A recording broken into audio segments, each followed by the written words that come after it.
People were riled up tonight in Lowell Township on the topic once again of a potential data center here in Michigan.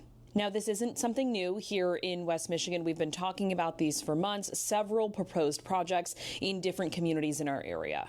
Now, we've told you about this data center before. We know that it would potentially be coming to this community via Microsoft, and this would be on Alden Nash Avenue near I-96.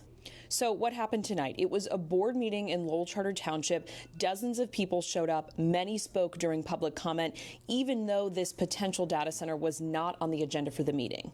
This meeting was actually held at Lowell High School's Performing Arts Center to be able to have enough space for lots of people to show up. Now, lots of people spoke up, sharing their concerns about this potential data center. Here's what a couple people had to say.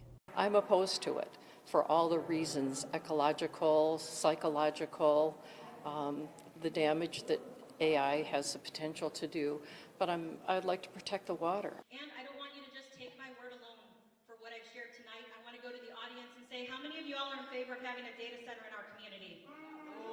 Okay, how many of you all say no Microsoft? Stand up, raise your hand.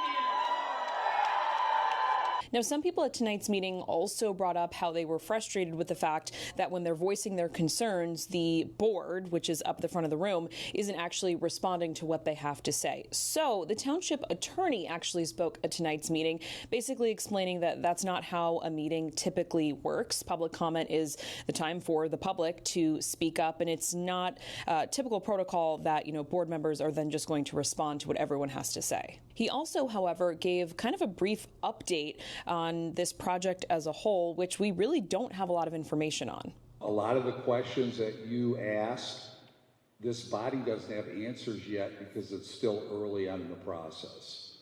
The township has asked the applicant, Microsoft, repeatedly for more information. They provided some, but I think both this body and the Planning Commission expect a lot more information before they'll make a final decision. Basically, what he had to say was that this process is so early on. There's so many additional things that have to happen, steps that have to be taken before this would even get to a place of really being legitimate. The next meeting in Lowell Township is a Planning Commission meeting, and that is scheduled right now for Monday, February 9th. This is, of course, a story that we will continue to follow here at 13 on Your Side.